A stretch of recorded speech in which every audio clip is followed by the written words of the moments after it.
আমরা অনেক রক্ত এবং জীবনের বিনিময়ে আজকের এই দিনে আমরা উপনীত হতে পেরেছি।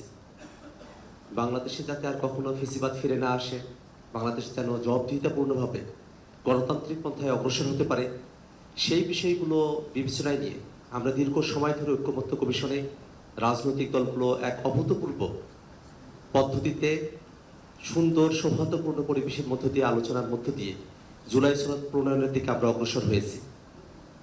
কিন্তু শেষ মুহূর্তের কিছু বিষয় আমাদের মধ্যে শঙ্কার জায়গা তৈরি করেছে। আসলে জাতিকে অস্পষ্ট রেখে কোনো উদ্যোগকে সফল করা সম্ভব নয়। আমরা জুলাই সনদের যে খসড়া আমাদের কাছে পেয়েছি, সে খসড়ায় নোট অফ ডিসেন্টের বিষয়গুলোকে পরিষ্কার করা হয়নি। নোট অফ ডিসেন্টের বিষয়গুলোর একটা সংজ্ঞায়ন প্রয়োজন। কিভাবে সেগুলোকে বাস্তবায়ন করা হবে সেই পথরেখা পরিষ্কার হওয়া প্রয়োজন। আমরা যে অঙ্গীকারনামাটি পেয়েছি, সে অঙ্গীকারনামায় আমরা দীর্ঘ সময় ধরে জুলাই সনদ বাস্তবায়নের যে প্রক্রিয়া নিয়ে আলোচনা করেছি, 1 বছর দীর্ঘ সময়, সেই বাস্তবায়ন প্রক্রিয়া সেখানে সুস্পষ্টভাবে বিবৃত হয় নাই।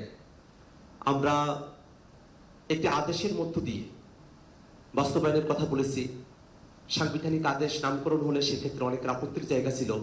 আমরা জাতীয় নাগরিক পার্টি এনসিপির তরফ থেকে সেটাকে জুলাই সনদ বাস্তবায়ন আদেশ বা সাংবিধানিক সংস্কার আদেশ, যে কোনো নামেই হোক, সেটাকে আমরা বাস্তবায়নের কথা বলেছি।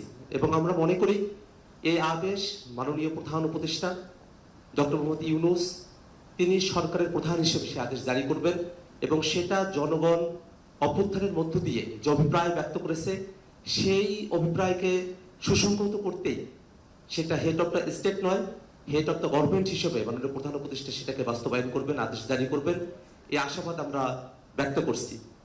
একই সাথে যে গণভোট অনুষ্ঠিত হবে, আমরা রাজনৈতিক দলগুলো একমত হয়েছি, সেই গণভোটের প্রশ্ন কি হবে সেটা আমাদের কাছে এখনো পর্যন্ত পরিষ্কার নয়।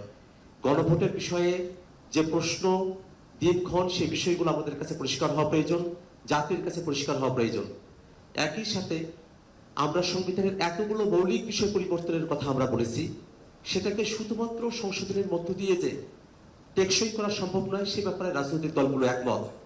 সেই মৌলিক সাংবিধানিক সংস্কারগুলোকে সংবিধানে টেকসই করার জন্যই সামনের নির্বাচিত প্রতিনিধিরা তারা দ্বিত্ব ক্ষমতার অধিকারী হবেন, পার্লামেন্ট মেম্বার হবেন, কনস্টিটিউয়েন্ট পাওয়ারও তাদেরকে ডেলিগেট করা হবে।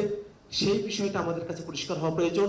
এবং সামনের সংবিধানের যে বিষয়গুলোকে অন্তর্ভুক্ত করা হবে, সেটা কোনো সংশোধনের নামই নয়, সেটাকে সংস্কারকৃত সংবিধানের কথা জুলাই ঘোষণাপত্রে বলা হয়েছে, সেই বিষয়টাকে আমরা বাস্তবায়ন দেখতে চাই। ঐক্যমত্য কমিশনে আমরা অনেকগুলো আলোচনা করেছি। আমরা রাজনৈতিক দলগুলো মত পথে পার্থক্য ভুলে জাতির স্বার্থে আমরা এখানে একত্রিত হয়েছি। ঐক্যমত্য কমিশন ধৈর্য ধরে আমাদের কথাগুলো শুনেছেন। আমরা বিষয়টাকে বাস্তবায়ন দেখতে চাই। আমরা চাই জুলাই সনদ বাস্তবায়নের পথটাকে পরিষ্কার করে তারপরে আমরা সনদ স্বাক্ষর করার দিকে অগ্রসর হব।